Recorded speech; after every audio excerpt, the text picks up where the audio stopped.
Hallelujah, जय मसीह की। परमेश्वर पिता का धन्यवाद हो आज के इस दिन के लिए। मैं प्रभु का बहुत बहुत धन्यवाद करता हूँ।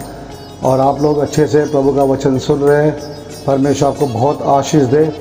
जितना ज़्यादा हम वचन में बढ़ेंगे उतना ज़्यादा परमेश्वर की सामर्थ हमारे जीवन में आएगी। वचन में बढ़ने का मतलब ये नहीं कि आप खाली सुने, परंतु सुनकर उन वचनों पर चलना भी चाहिए। जब हम प्रभु की आज्ञा का पालन करते हैं तो परमेश्वर हमें आशीष देता है, क्योंकि प्रभु यीशु ने कहा मेरे पीछे हो लो। तो प्रभु यीशु मसीह के पीछे होने का मतलब क्या है? प्रभु यीशु के पीछे होने का मतलब है कि प्रभु यीशु की आज्ञाओं का पालन करें। हालेलुया। हमने प्रभु को देखा नहीं है, लेकिन प्रभु का वचन हमारे पास होता है। तो जितना ज़्यादा हम प्रभु का वचन फॉलो करते हैं, उसके वचन में चलते हैं, उतनी ज़्यादा हमें आशीष मिलती है। और देखिए, आज मैं एक बहुत ही गंभीर कुछ बातों को बताऊंगा जो मनुष्य के जीवन में पाई जाती है। ऐसी वस्तुएं जिनसे परमेश्वर नफरत करता है, जिनसे परमेश्वर घृणा करता है ना। जैसे हम मनुष्य हैं, बहुत बातों से नफरत करते हैं, बहुत बातों से घृणा करते हैं, उसी प्रकार हमारा परमेश्वर भी है जो बहुत बातों से घृणा करता है और नफरत करता है। उन बातों को हम जानें कि परमेश्वर किन किन बातों से नफरत करता है। अगर हम अपने आप को धर्मी समझते हैं, अगर हम अपने आप को विश्वासी समझते हैं, अगर ये समझते हैं कि परमेश्वर हमारे साथ है और हम प्रभु यीशु के लहू से धुले गए हैं, हम बचा गए हैं, तो कुछ बातें मैं आपको यहाँ बताऊँगा जो प्रभु के वचन में लिखी है। देखिए, 6 बातें हैं, है ना। वरन प्रभु का वचन कहता है 7 बातें हैं जिनसे परमेश्वर को बहुत ही ज़्यादा क्या है, परमेश्वर बैर करता है। He hates the 7 things in our lives। हमारे जीवन में 7 बातें हैं जिनको परमेश्वर पसंद नहीं करता। देखो, जब आप किसी व्यक्ति के पास जाते हो तो उस व्यक्ति की बहुत सारी बातें आपको पसंद नहीं आती है ना। कभी कभी जब हम शादी ब्याह में जाते हैं या कुछ मकान खरीदने जाते हैं या फिर कोई कपड़े खरीदने जाते हैं, तो उसमें बहुत सारी चीज़ें हम चेक करते हैं। और जब उनको चेक करते हैं तो हमें उनमें कुछ बातें ऐसी लगती हैं जो हमारी इच्छा के अनुसार नहीं है और हमें वो पसंद नहीं है, तो हम वो चीज़ ना खरीदते हैं, ना लेते हैं और ना वो काम करते हैं, है ना। उसी प्रकार से हम तो मनुष्य, क्योंकि हम परमेश्वर के स्वरूप में बनाए गए हैं, परमेश्वर ने हमको रचा है। तो जब परमेश्वर हमको रचा है तो परमेश्वर हमें आशीष देता है। हालेलुया। तो ज़रूरत है कि हम उन बातों को जानें कि जिन बातों से परमेश्वर नफरत करता है, जिन बातों से परमेश्वर घृणा करता है। और आइए उन बातों को हम बारी बारी स्टेप बाय स्टेप देखेंगे। सबसे पहली बात जो प्रभु के वचन में लिखी है, नीति वचन उसका 6 अध्याय और उसके 16 पद में लिखा है कि 6 वस्तुओं से यहोवा बैर करता है, वरन 7 है जिनसे उसको घृणा है, नफरत है। He hates all those things, the 7 things in our lives। Hallelujah. और वो क्या बात है? सबसे पहले जो हमारे जीवन में आती है, सबसे प्रमुख बात जो परमेश्वर हमारे जीवन में देखता है, और अगर ये बात हमारे जीवन में जो पहला स्टेप है वो पाया जाता है, तो समझ लीजिए परमेश्वर हमसे नफरत करता है। और वो सबसे पहली बात है, नंबर 1, घमंड से चढ़ी हुई आँखें। घमंड से चढ़ी हुई आँखें। देखिए, जब आँखों में घमंड आता है, आंखें चढ़ जाती हैं। किस बात से? हो सकता है वो धन के द्वारा हो सकता है आपकी अच्छी नौकरी हो सकता है आपके पास अच्छा बैंक बैलेंस, या आपके पास गाड़ियां हो, बहुत सारी चीज़ें, या आप बहुत खूबसूरत हैं, आप बहुत सुंदर हैं, और उस बात से आपकी आंखें चढ़ी हुई हैं, है ना। परमेश्वर ने सारी वस्तु को बनाया, परमेश्वर ने हमको बनाया, तो हमारे जीवन में परमेश्वर ये कैसे बर्दाश्त कर सकता है कि हम उस परमेश्वर के सामने अपनी आंखें चढ़ा के रखें। यहाँ लिखा है घमंड से चढ़ी हुई आंखें। बहुत लोग की जो आंखें होती हैं वो घमंड से चढ़ जाती हैं। देखिए, घमंड हमेशा मनुष्य को बर्बाद करता है, घमंड हमेशा मनुष्य को पीछे की ओर ले आता है, घमंड हमेशा परमेश्वर से दूर ले आता है। कभी भी हमें घमंड नहीं करना चाहिए। हाँ, 2 तरह के घमंड है। एक तो वो घमंड है जो बुरा घमंड होता है, जिसके द्वारा दूसरे हमसे दूर हो जाते हैं और हम दूसरों को दुख पहुंचाते हैं। लेकिन एक अच्छा घमंड भी है, अर्थात हम परमेश्वर पर घमंड करें। हम प्रभु पे घमंड करें कि हम परमेश्वर को जानते हैं, परमेश्वर से हमने बातें की है, परमेश्वर के चमत्कार को हमने देखा है। अगर हम परमेश्वर पे घमंड करते हैं तो ये अच्छी बात है, घमंड करना चाहिए, लेकिन परमेश्वर पर, अपने आप पर नहीं, अपने धन पर नहीं, अपने रुतबे पर नहीं, अपने व्यवहार पर नहीं, और ना ही अपनी खूबसूरती पर, परंतु हमें घमंड करना चाहिए तो केवल परमेश्वर पर। तो कभी कभी क्या होता है, बहुत से मनुष्य की आंखें घमंड से चढ़ जाती हैं, और देखिए जब घमंड से आंखें चढ़ी होती है तो ऐसे बंदों को, ऐसे लोगों को परमेश्वर कभी भी पसंद नहीं करता, और ऐसे लोगों को परमेश्वर क्या करता है, उनके खिलाफ आ जाता है। और कुछ समय बाद देखिए, जिनकी आंखें घमंड से चढ़ जाती है, कुछ समय बाद वो गिर जाते हैं, बर्बाद हो जाते हैं, नाश हो जाते हैं। उनका घमंड ही उनके विनाश का कारण होता है। दूसरी बात जो बाइबल में लिखी है वो है झूठ बोलने वाली जीभ। जीभ किसी के वश में नहीं है। मैं फिर किसी एपिसोड में आपको बताऊंगा कि ये जीभ कितनी खतरनाक है। इस जीभ से आपके जीवन में क्या क्या दुख आते हैं, क्या क्या मुसीबतें आती हैं।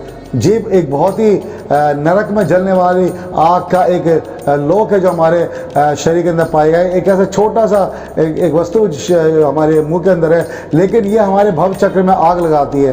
तो यहाँ लिखा है कि झूठ बोलने वाली जीभ से परमेश्वर नफरत करता है। अगर आप झूठ बोलने वाले हैं, अगर आप झूठी साक्षी देने वाले हैं, अगर आप झूठी बातें फैलाने वाले हैं, तो परमेश्वर आपसे नफरत करता है, परमेश्वर आपसे घृणा करता है। उसे झूठ पसंद नहीं है, क्योंकि परमेश्वर में कुछ भी झूठ नहीं है। परमेश्वर कभी भी झूठ नहीं बोलता। परमेश्वर ने कहा ना कि मार्ग और सत्य और जीवन मैं ही हूँ। प्रभु यीशु मसीह सत्य है, तो देखिए उसमें कुछ भी झूठ नहीं है। तो जब प्रभु यीशु मसीह सत्य है और हम प्रभु यीशु मसीह को मानने वाले हैं, हम प्रभु यीशु की आराधना करने वाले हैं, हम परमेश्वर पिता की आराधना यीशु के नाम से करते हैं, तो अगर हमारी ज़िंदगी में झूठ है तो प्रभु कैसे पसंद करेगा? प्रभु घृणा करता है। देखिए बहुत सारे विश्वासी क्या होते हैं, वो प्रभु के नज़दीक आना चाहते हैं, प्रभु की सामने से बढ़ना चाहते हैं, लेकिन उनकी ज़िंदगी में झूठ ही झूठ भरा होता है। वो बहुत बड़ा चढ़ाकर, बहुत फेंकने वाले होते हैं, बड़ा चढ़ाकर बातें करते हैं, और इतनी बड़ा चढ़ा के बातें करते हैं कि दूसरे उसको हजम ही नहीं कर पाते हैं। तो परमेश्वर कैसे इन बातों को करेगा? सोचिए, पौलुस क्या बोलता है? पौलुस कहता है कि अगर मेरे झूठ के द्वारा परमेश्वर की महिमा हो तो फिर मैं दंड क्यों पाऊं? परमेश्वर कभी भी झूठी बातों से कभी खुश नहीं होता। परमेश्वर कभी भी झूठ के द्वारा महिमा नहीं चाहता। आप झूठी तारीफ करें, परमेश्वर को यह कभी पसंद नहीं है। जो प्रभु ने किया है उसी के लिए आप तारीफ किए, जो प्रभु ने आपके जीवन में चमत्कार किए उन्हीं के बारे में आप प्रभु की बात कीजिए। बड़ा चढ़ाकर झूठ बोलकर परमेश्वर कभी महिमा नहीं देता। उसे वो जीभ बिल्कुल पसंद नहीं है जो झूठ बोलती है। अगर मैं और आप अपने आप को जांचें, हमें प्रतिदिन जांचना चाहिए कि हमने कोई झूठ तो नहीं बोला। वचन में लिखा है कि इस कारण हर मनुष्य झूठ बोलना छोड़कर अपने पड़ोसी से सच बोले। झूठ के कारण ही बहुत विवाद आते हैं, झूठ के कारण बहुत सारी समस्या आती हैं। और आपको पता होगा कि झूठ का पिता कौन है। यूहन्ना 8:44 में लिखा हुआ है कि झूठ का पिता कौन है? शैतान है, इबलीस है। वो आरंभ से हत्यारा है, उसमें सत्य है ही नहीं। शैतान में सत्य नहीं है। शैतान हमेशा झूठा है, और जब भी झूठ बोलता है स्वभाव से ही झूठ बोलता है। तो सोचिए, मैं और आप में किसका स्वभाव है? अगर हम कहते हैं हम यीशु मसीह के बंदे हैं, हम यीशु मसीह के लोग हैं, हम पिता से उत्पन्न हुए हैं, हम परमेश्वर की संतान हैं, तो हमें झूठ का क्या फ़ायदा? झूठ का कहाँ स्थान है? हमारे जीवन में झूठ नहीं आना चाहिए, क्योंकि झूठ क्या करता है? हमारे जीवन में परमेश्वर को दूर ले जाता है, परमेश्वर नफरत करता है। और तीसरी बात जो लिखा है, निर्दोष का लहू बहाने वाले हाथ। देखिए बहुत से लोग क्या होते हैं, बिना कारण जाने, बिना सच्चाई जाने एक दूसरे का कत्ल कर देते हैं, वध कर देते हैं, निर्दोषों को नाश करते हैं। देखिए आज अगर हम देखें तो बहुत सारे प्रभु के सेवकों को जो निर्दोष थे, जिन्होंने कभी किसी का बुरा नहीं किया, जिन्होंने कभी किसी के विरुद्ध बात नहीं की है, वो तो केवल वचन प्रचार करने वाले थे, वो तो भलाई करने वाले थे, वो तो परमेश्वर की महिमा करने वाले थे।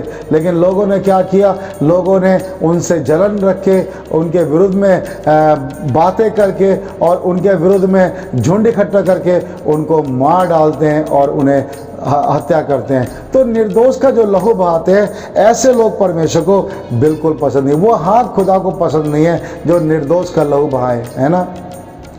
हम किसी पर पत्थर मारने से पहले ये सोचें कि जिस बात में हम पत्थर मार रहे कहीं ऐसा तो नहीं है कि वो पाप हमने भी किया हो। हम दूसरों को जब देखते हैं उनके जीवन में कमी निकालते हैं कि तूने ऐसा किया, तूने वैसा किया, लेकिन क्या हमारी ज़िंदगी में हमने भी कभी वैसा किया है? अगर हमने किया है तो हमें पत्थर मारने का कोई अधिकार नहीं है, हमें किसी का खून बहाने का कोई अधिकार है ही नहीं। तो परमेश्वर नहीं चाहता कि हम निर्दोषों का लहू बहाएं, है ना। ऐसे हाथ परमेश्वर को पसंद नहीं है। न्याय करने का जो काम है वो परमेश्वर का, न्याय करने का काम मेरा और आपका नहीं है। तो निर्दोष का लहू बहाने वाला, और लिखा उसके बाद अनर्थ कल्पना गढ़ने वाला मन। चौथी बात, अनर्थ कल्पना गढ़ने वाला मन। कई लोग क्या होता है, मन में अपने आप ही ख्याली पुलाव पकाते रहते हैं, अपने मन में अपने आप ही बातें करते रहते, झूठी झूठी बातें करते रहते, कुछ भी बना लेते हैं मन के अंदर, कुछ भी कहानी तैयार कर लेते हैं। अनर्थ कल्पना गढ़ना, अनर्थ सपने देखना, जो हम कर ही नहीं सकते, जहाँ हम पहुँच ही नहीं सकते, उन बातों के बारे में वो सोचते रहते हैं और उनका मन हमेशा ऐसी बातें गढ़ता है जिनका कोई ठोस प्रमाण या सबूत नहीं होता। ऐसा मन जो अनर्थ कल्पना गढ़ता है ना। झूठी बातों से कल्पना गढ़ना, जिस बात का कोई रिजल्ट ही रहा हो उस बात के बारे में सोचना, ऐसा मन परमेश्वर को कभी पसंद नहीं है। हमारा मन कभी भी ऐसी अनर्थ बातें ना सोचे, व्यर्थ बातें ना सोचे, क्योंकि परमेश्वर ठट्टों में उड़ाया नहीं जाता।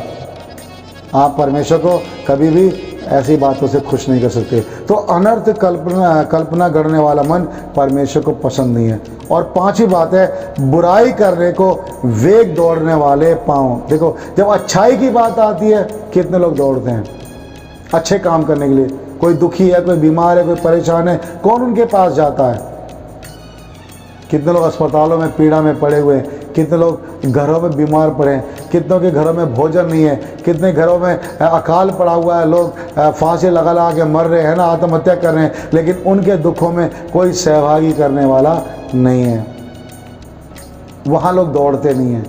किसी भूखे को खाना खिलाने के लिए लोग दौड़ते नहीं हैं। लेकिन अगर बुराई करने की बात हो, बुरे काम करने की बात हो, तो बहुत जल्दी लोग तैयार होते हैं, हाँ चलो चलो हम भी चल रहे हैं, चलो चलो हम भी चल रहे हैं। बुराई करने के लिए बहुत जल्दी पैर चलते हैं, बुराई करने के लिए बहुत दौड़ते हैं, वेग से पाँव दौड़ते हैं। ऐसे लोग जो बुराई करने के लिए हमेशा दौड़ते हैं, प्रभु को कभी पसंद नहीं। प्रभु को वो लोग पसंद है जो अच्छाई के लिए अपने पाँव निकालते हैं, जो भलाई करते हैं, जो परमेश्वर की महिमा करते हैं। तो देखिए, बुराई करने को वेग दौड़ने वाले पाँव। और उसके बाद लिखा है झूठ बोलने वाला साक्षी। हालेलुया। छठी बात, झूठ बोलने वाला साक्षी। झूठी गवाही देना, कचहरियों में, अदालतों में किसी के विरुद्ध झूठी बात बोलना, जो आपने सुना नहीं, जो आपने कहा नहीं, जो आपने कभी सोचा भी नहीं, ऐसे दोष लोग लगाते हैं, झूठी बातें करते हैं, झूठी साक्षी देते हैं। हाँ मैंने किए, देखा, हाँ मैंने इसको कहते सुना, जबकि ऐसा कभी किया ही ना। अब देखिए, प्रभु यीशु मसीह पर भी कितने झूठे दोष लगाए गए, है ना। यीशु मसीह के लिए झूठी गवाही दी गई। आज भी लोग झूठ की साक्षी बनते हैं, झूठों के गवाह बन जाते हैं, सच्चाई के गवाह नहीं बनते, सच्चाई के साथ चलना नहीं चाहते, पर झूठी बातों के लिए बहुत जल्दी तैयार हो जाते हैं। और इसके बाद अंतिम सातवीं बात लिखी है कि भाइयों के बीच में झगड़ा करवाने वाला मनुष्य, जो झगड़ा उत्पन्न करता है भाई भाई के बीच में, है ना। जो भाई भाई प्यार से रहते हैं उनके बीच में फूट डालने वाला, उनके बीच में लड़ाई करवाने वाला, उनके बीच में झगड़ा कराने वाला, ऐसा व्यक्ति परमेश्वर को पसंद नहीं है। तो ये 7 बातें हैं जिनसे परमेश्वर नफरत करता है, घृणा करता है। हमने देखा कि वो 7 बातें क्या क्या हैं। पहली बात, घमंड से चढ़ी हुई आंखें। दूसरी बात, झूठ बोलने वाली जीभ। तीसरी बात, निर्दोष का लहू बहाने वाले हाथ। चौथी बात, अनर्थ कल्पना गढ़ने वाला मन, पांचवी बात बुराई करने को वेग दौड़ने वाले पांव, छठी बात झूठ बोलने वाला साक्षी, और अंतिम सातवीं बात भाइयों के बीच में झगड़ा करने वाला, उत्पन्न करने वाला मनुष्य है। तो देखिए, कभी भी किसी भाई के बीच में झगड़ा उत्पन्न ना कराएं, कभी किसी के विरुद्ध झूठी साक्षी ना दें, कभी किसी के लहू बहाने के लिए, निर्दोष के लहू बहाने में कभी शामिल ना हो, कभी अपने पाँव को आगे ना बढ़ाएं, परंतु हमेशा सत्य की ओर चले, सच्चाई को जानें, और हमारी आंखें कभी घमंड से ना चढ़ें, क्योंकि परमेश्वर घमंडियों से नफरत करता है और परमेश्वर उनका सामना करता है, और सब घमंडियों को परमेश्वर नीचा करता है। उनके घमंड को परमेश्वर तोड़ता है। शैतान के घमंड को परमेश्वर ने तोड़ा। यीशु मसीह ने आकर शैतान के सारे घमंड को तोड़ दिया। और देखिए, हम जो मनुष्य हैं, अगर हम घमंड करेंगे, परमेश्वर हमारे घमंड को भी जरूर तोड़ेगा। किसी बात पे घमंड ना करें, किसी बात पे ना फूलें, परंतु अगर घमंड करना है तो इस बात पे घमंड कीजिए कि मैं परमेश्वर को जानता हूँ, परमेश्वर मेरा प्रभु है और मेरा स्वामी है। हालेलुया।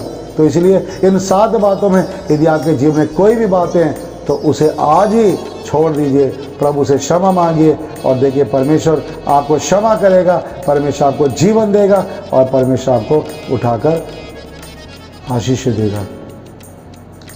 घमंड करें परमेश्वर पर। हालेलुया।